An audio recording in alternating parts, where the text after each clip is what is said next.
Who Deserves This? By Ross Ulbricht. I was put in handcuffs for the first time when I was 29 years old. I was labeled a prisoner that day and have spent 2,096 days and nights in the captivity of the U.S. federal government. I'm still in prison, condemned to die here with a life sentence and no parole. Prison is nothing if not boring, so I've had many hours to think about all sorts of things, including who, if anyone, really belongs here. After my arrest, the prosecution and media went to great lengths to demonize me to the public and later to my jury at trial. That hurt.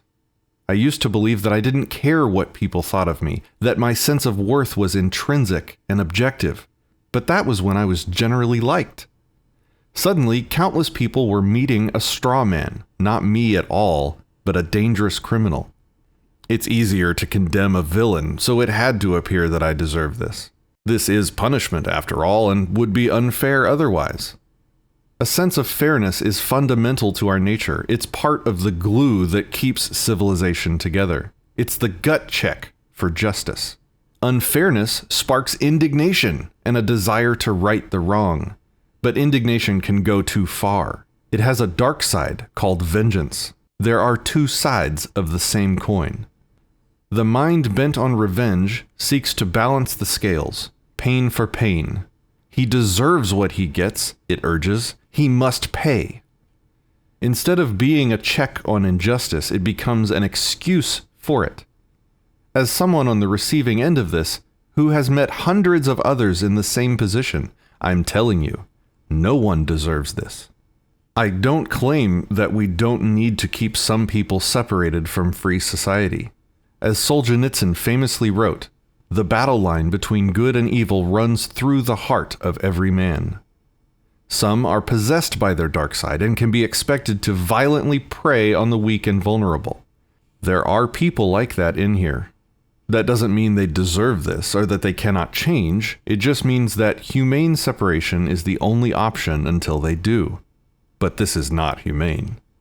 Many of my fellow prisoners have no support from the outside. Their loved ones have either died during their long stay here, abandoned them, or turned on them. All of us are cut off to some degree. We seek mental escapes of every kind, some constructive, others destructive, to stave off confronting the abject horror of our situation. Violence is common, and the tension it brings is the air we breathe. Forcing someone to spend years or decades continuously like this, waking up to it every single morning, is cruel.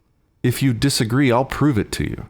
Imagine the worst torture you can think of that doesn't leave the victim disabled. Something you can't deny is cruel. Burning, flogging, take your pick.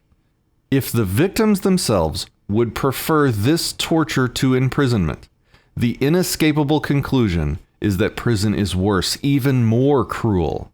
I and every prisoner I have asked would prefer any amount of pain and cruelty for a limited duration to the years and decades we're forced to spend here. Spirits crushed, hope abandoned, relegated to irrelevance. No one deserves this, even if they have to be here for the sake of others' safety. Certainly the many non-violent drug offenders growing old in here don't. Pain does not heal pain. A lost soul is not redeemed in a cage. Vengeance and cruelty are not aspects of our nature to be honored and institutionalized. They are base and destructive. They hurt all parties. Our families and communities are hurting. Humanity is hurting. The pain of your fellow human being is your pain too, even though it is locked away in remote prisons. We can do better. We have the potential to rise above this darkness, to be proud of how humanely we treat prisoners and how few we need to brand with that label. Instead, we hand out years, decades, and lifetimes of imprisonment to virtually every person the government targets. We keep building cells like the one I'm writing this from. Prisoners are not inventory. We are not numbers or statistics. We are human beings, and we don't deserve this. Ross Ulbricht is serving a double life sentence without parole for all non-violent charges. He is a first-time offender, and no victims were named at trial.